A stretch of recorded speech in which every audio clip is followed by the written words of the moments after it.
धीरे बोलो, कोई सुन ना ले।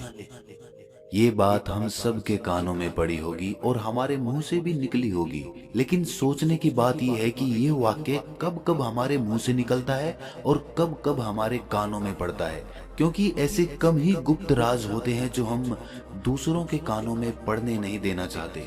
अक्सर परिवार में अशांति का कारण हम स्वयं ही होते हैं।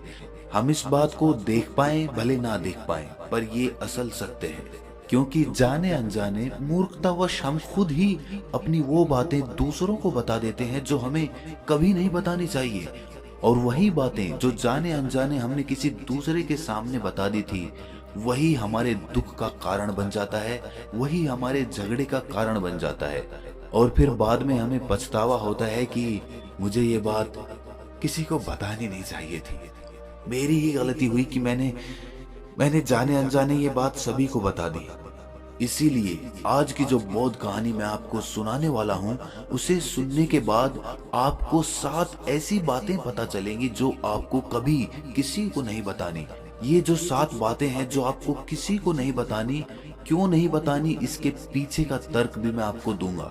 और इन 7 बातों के अलावा अगर आपको लगता है कि कोई बात ऐसी है जो मुझसे छूट गई या मैं नहीं बता पाया, तो कमेंट सेक्शन में जरूर बताना। इससे पहले कि आप इस बौद्ध कहानी में खो जाएं, इस चैनल को सब्सक्राइब जरूर कर लें। तो चलिए कहानी शुरू करते हैं। एक समय की बात है, एक नगर में रिंकू नाम का एक युवक रहता था। वो युवक बहुत गरीब था, कुछ पैसा नहीं था उसके पास। 2 वक्त की दाल रोटी भी बड़ी मुश्किल से उसको नसीब होती थी। किसी काम की तलाश में दिन रात खोज करने पर भी उसे कोई काम नहीं मिल रहा था। फिर एक दिन उसने अपनी पत्नी के सामने अपनी सारी समस्या बता दी। उसने अपनी पत्नी को कहा कि मैं जिस जगह भी काम मांगने के लिए जाता हूँ तो हर कोई मुझे ये कहकर काम नहीं देता कि हमारे यहाँ काम की जरूरत नहीं है। मैं काम की तलाश कर करके थक चुका हूँ। मुझे समझ नहीं आता कि मैं तुम लोगों का पेट कैसे भरूंगा, अपने बच्चों को कैसे पालूंगा, और ये चिंता मुझे दिन रात खाए जा रही है। ये सुनकर उसकी पत्नी ने कुछ सोचकर कहा कि तुम एक आदमी के पास एक बार ही काम मांगने के लिए जाते हो, और जब वो काम नहीं देता तो तुम दोबारा उसके पास जाते तक नहीं हो। अगर तुम्हें उनसे काम लेना है तो तुम्हें हमदर्दी जतानी होगी, तुम्हें उनसे हमदर्दी हासिल करनी होगी, अपनी गरीबी दिखानी होगी, ताकि वो लोग तुम्हारी मजबूरी समझकर तुम्हें काम पर रख लें। इसीलिए शर्म मत करो, उन्हें अपनी मजबूरी बताओ, अपनी गरीबी बताओ, और इसी उपाय से तुम काम पा सकते हो। ये बात रिंकू के मस्तिष्क में बैठ गई और अगले दिन काम मांगने के लिए वो उसी सेठ के पास जा पहुंचा जहां पर वो पिछले दिन काम मांगने के लिए गया था। लेकिन इस बार उसने हाथ जोड़कर उस सेठ से प्रार्थना की, उससे विनती की कि वो बहुत गरीब है और उसे काम की बहुत आवश्यकता है। वो जो कुछ भी उसे देंगे वो उसमें संतुष्ट हो जाएगा, पर कृपया करके मुझे अपने यहाँ काम पर रख ले। उसकी ये हालत देखकर उस सेठ ने उसे अपने यहाँ काम पर रख लिया। वो रोज वहां पर काम पर जाने लगा। अंदर ही अंदर वो खुश तो था कि उसे काम तो मिला, लेकिन उसे वेतन दूसरे लोगों से कम मिलता था। वही काम जो दूसरे लोग कर रहे थे उन्हें ज्यादा वेतन मिल रहा था और इसे कम वेतन मिल रहा था। जब इस बारे में उसने अपने सेठ से कहा तो सेठ ने कहा कि देखो भाई, तुम्हें काम की जरूरत थी, मैंने तुम्हें काम दिया, मेरा धन्यवाद करने की बजाय तुम मुझसे शिकायत कर रहे हो, ये कैसी भलमनसाहट है। ये सुनकर रिंकू वहीं पर चुप हो गया। बात कहीं ना कहीं सत्य थी, सच थी।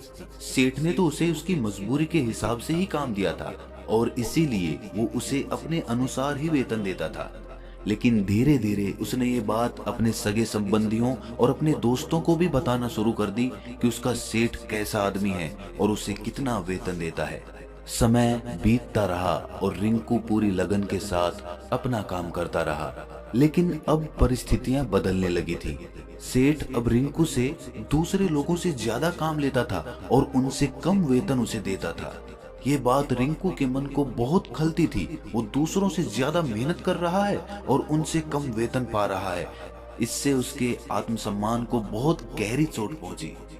अब धीरे धीरे उसका मन अपने काम से हटने लगा। उसका मन काम में लगता ही नहीं था। जाहिर सी बात है कि ऐसी जगह किसका मन लगेगा जहां आदमी को अपने आत्मसम्मान के साथ समझौता करना पड़े। इसीलिए जल्द ही उसने अपना काम छोड़ दिया और वो घर पर आकर खाली बैठ गया। अब उसके पास घर का खर्चा चलाने के लिए भी पैसे नहीं बचे थे। इसीलिए उसने अपने सगे संबंधियों और अपने दोस्तों से सहायता मांगनी शुरू की। लेकिन उसके दोस्त उसके सामने तो उसे दया का पात्र समझते थे, उसे दिलासा देते थे, लेकिन पीछे से उसका मजाक उड़ाते थे। वो कहते कि कितना बेवकूफ है, सेठ ने इतना काम लिया और बेचारे को पैसे भी नहीं दिए। अरे हम इसको पैसे दे दें तो ये कल हमारा भी पैसा वापस कर पाएगा, इसकी ऐसी हालत है, काम तो इसके पास कुछ है नहीं, पैसा कहाँ से लाके देगा। और इसी वजह से रिंकू की हालत दिन ब दिन खराब होती जा रही थी। अब वो दिन रात तनाव में रहने लगा था। वही दोस्त, वही सगे संबंधी जो उसके अपने होने का दिखावा करते थे, वो उसे दया का पात्र समझ रहे थे। उन्हें उसके ऊपर तरस आ रहा था। सब लोग आकर उसे ज्ञान तो बहुत देते थे, लेकिन कोई सहायता नहीं करता था। और अक्सर ऐसा ही होता है, ज्ञान देने वाले तो बहुत मिल जाते हैं, लेकिन मदद करने वाले, उंगली पकड़कर, हाथ पकड़कर आगे चलाने वाले कितने लोग मिलते हैं। एक दिन उसे पता चला कि पड़ोस के गांव में एक बौद्ध भिक्षु आया हुआ है जो बहुत ही ज्ञानी है। रिंकू इतना तनाव में था कि उसे कोई रास्ता नजर ही नहीं आ रहा था। इसीलिए जाने अनजाने वो उस बौद्ध भिक्षु के पास पहुंच जाता है। वहां पहुंचकर वो सीधे उनके पैरों में गिरकर रोने लग जाता है। वो रोते रोते उन्हें अपनी सारी परिस्थिति बताता है।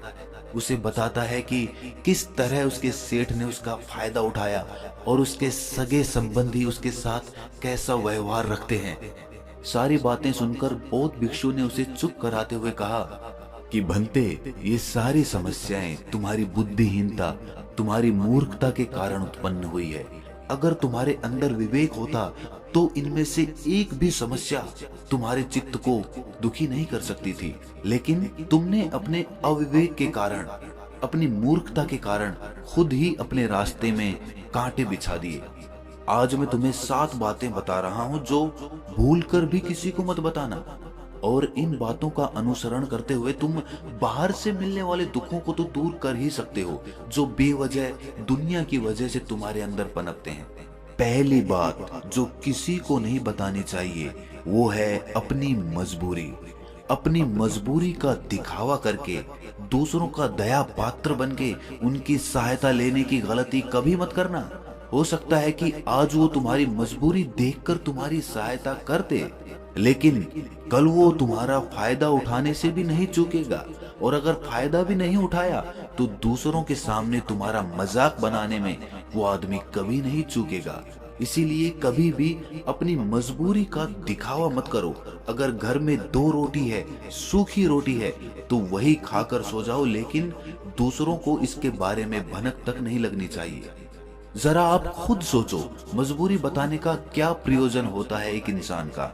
या तो वो दूसरों से सहानुभूति हासिल करना चाहता है या उनसे कोई आर्थिक मदद चाहता है।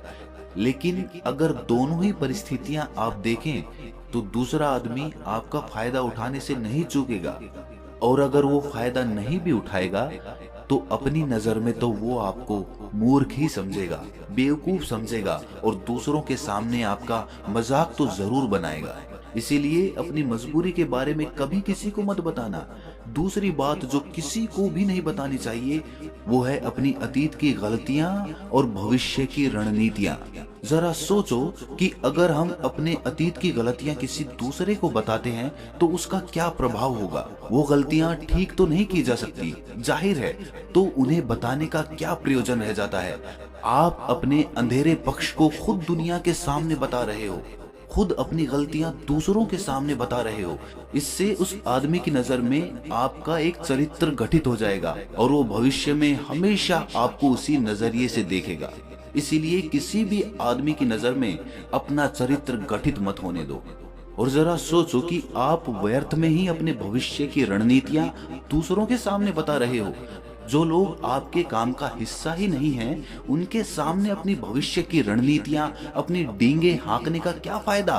वो लोग आपकी सहायता तो नहीं करेंगे, लेकिन आपकी भविष्य की रणनीतियों में बाधा जरूर बन सकते हैं। आप खुद अपने विवेक का इस्तेमाल करिए और सोचिए कि आपके साथ भी ऐसा हुआ है कि आपने अपनी भविष्य की रणनीति किसी को बताई हो और वो कामयाब ही ना हुई हो। जरूर हुआ होगा, जरा गौर से सोचिए। तीसरी बात जो किसी को नहीं बतानी चाहिए वो है अपने घर की बातें। जो भी हमारे घर के अंदर आपस में बातचीत होती है, हमारे माँ बाप के साथ, हमारी पत्नी के साथ, हमारे बच्चों के साथ, वो बातें परिवार तक ही सीमित रहनी चाहिए। अगर आप इन बातों का दूसरों के सामने ढिंढोरा पीटते हो तो दूसरों को आपके घर में घुसने का एक मौका मिल जाता है और वो इसका फायदा उठाने से कभी नहीं चूकेंगे। वो आपके परिवार के सदस्यों को आपसे दूर लेकर जाने की कोशिश करेंगे। अक्सर ऐसा होता है, हम समाज में देखते हैं कि हम अपने घर के झगड़ों को कम करने के लिए उन झगड़ों को अपने पड़ोसियों और दूसरे सगे संबंधियों को बता देते हैं, लेकिन इससे आपको सहायता कभी नहीं मिली होगी, बल्कि आपके घर के लड़ाई झगड़े और ज्यादा बढ़ गए होंगे और वो जाहिर है वो बढ़ेंगे। अगर आप अपने माँ बाप की बात दूसरों को बताएंगे तो आपके माँ बाप को बुरा लगेगा ही कि हमारा बेटा हमसे बताए बगैर दूसरों को ये बातें बता रहा है। इसीलिए अपने घर की बातें और अपने घर के लड़ाई झगड़े किसी के सामने मत बताना। अगली बात जो मैं आपको बताने जा रहा हूँ, जो किसी को नहीं बतानी चाहिए, वो सुनने पर बहुत अजीब लग सकती है, लेकिन उसका सत्य भी मैं आपको एक तर्क के माध्यम से दूंगा। मैं कहता हूँ कि अपनी आमदनी किसी को मत बताना। अब अपनी आमदनी ना बताने के पीछे क्या प्रयोजन हो सकता है? जरा सोचिए कि आप अपनी आमदनी अपने दोस्तों को बता देते हैं, तो जब आपके दोस्तों को जरूरत पड़ेगी तो वो सिर्फ आपको ही याद करेंगे, क्योंकि उनको पता है कि अगर आपकी आमदनी ज्यादा अच्छी है तो आप ही उनकी मदद कर सकते हैं, और इसीलिए ज्यादा लोग आपसे सहायता मांगेंगे। और जब आप उनकी सहायता नहीं करेंगे तो वो सोचेंगे कि इस आदमी के पास पैसे हैं, मेरी सहायता कर सकता है, लेकिन ये सहायता कर नहीं रहा है। और इसीलिए आपकी आमदनी आप दोनों दोस्तों के बीच एक झगड़े का कारण हो सकती है। कम आमदनी होगी तो लोग मजाक उड़ाएंगे और ज्यादा होगी तो सहायता मांगेंगे। तो अपनी आमदनी बताने का कोई प्रयोजन नहीं है। अगली बात जो मैं आपको बताने वाला हूँ उसे अपनी गांठ बांध लेना और किसी को ये बात मत बताना, अपनी कमजोरियां और अपनी ताकत। अक्सर इंसान को पता नहीं होता है कि उसकी कमजोरी या उसकी ताकत क्या है, लेकिन अगर आपको अपनी कमजोरी और अपनी ताकत पता है तो पहली बात तो आप बहुत ही बुद्धिमान आदमी हैं, और दूसरी बात कि आपको ये बातें किसी से साझा नहीं करनी है, क्योंकि अगर आपकी कमजोरियां दूसरों को पता चल गई तो वो आपकी कमजोरियों का फायदा उठाएंगे, और अगर आपकी ताकत पता चल गई तो वही ताकत आपकी कमजोरी बन जाएगी, क्योंकि वो ताकत दूसरे आदमी को पता है और वो ताकत की काट भी ढूंढ ही लेगा। अपनी कमजोरी और अपनी ताकत अपनी पत्नी या अपने पति को भी नहीं बतानी चाहिए, क्योंकि इसके बाद आपको घर में उनसे हमेशा दब के रहना पड़ेगा। अगली बात जो किसी को नहीं बतानी चाहिए वो है अपने मित्र और अपने शत्रु। आप अपने मित्रों के बारे में अगर दूसरे लोगों को बताएंगे तो वो आपके मित्रों के साथ अपनी घनिष्ठता बनाकर आपको धोखा दिलवा सकते हैं। आपके गहरे मित्रों को आपसे दूर करने का प्रयास कर सकते हैं। अक्सर आम आदमी ऐसा नहीं करता, लेकिन आपके दुश्मन ऐसा करने की कोशिश कर सकते हैं। और दूसरी तरफ आपके शत्रु का भी किसी को नहीं पता लगना चाहिए, क्योंकि आज जो आपका मित्र है अगर कल वो आपका दुश्मन हो गया तो वो आपके दुश्मन के साथ ही मिलकर आपको परास्त कर सकता है, आपको धोखा दे सकता है। इसीलिए अपने सबसे अच्छे दोस्तों को भी अपने दुश्मन के बारे में कभी मत बताना। अगली और आखिरी बात कहना चाहता हूँ कि जब तुम दान करते हो तो दान के बारे में भी किसी को मत बताना, नहीं तो दान करना व्यर्थ हो जाता है, बेकार हो जाता है। जब आप अपने दान का ढिंढोरा पीटते हो तो आप ये बता रहे हो कि मैं कितना बड़ा दानी पुरुष हूँ, और ये आपके अंदर एक अहंकार निर्मित करेगा। इसीलिए दान गुप्त रूप से किया जाए उतना ही अच्छा होता है, उतना ही फलदायी होता है। जब आपका बायां हाथ दान कर रहा हो तो दाएं हाथ को भी ना पता चले कि बायां हाथ दान कर रहा है। ये 7 बातें जो बौद्ध भिक्षु ने रिंकू को बताई, इनमें संसार के सभी सिद्धांत छिपे हुए हैं। इन बातों का अनुसरण करते हुए आप अपने घर में सुख शांति बना सकते हैं और घर के झगड़े हमेशा के लिए दूर कर सकते हैं। आप इन बातों के बारे में अपने विवेक से भी सोचेंगे तो आपको ये बातें सच मालूम पड़ेंगी। और हमारा कहानी सुनाने का मकसद यही है कि आपका विवेक जागृत हो, आप खुद उन बातों के बारे में सोचें जो हम आपको बता रहे हैं, और अगर हम गलत हैं तो आप कमेंट सेक्शन में वो बात जरूर बताएं जिस पर हम गलत हैं, और इनके अलावा भी अगर आप कुछ जानते हैं तो उन बातों को भी कमेंट सेक्शन में जरूर डालें। तो दोस्तों, कैसी लगी आपको ये कहानी कमेंट सेक्शन में जरूर बताना, और अच्छी लगी तो इस चैनल को सब्सक्राइब जरूर कर लेना। तो मिलते हैं अगली कहानी में, तब तक के लिए अपना ख्याल रखें।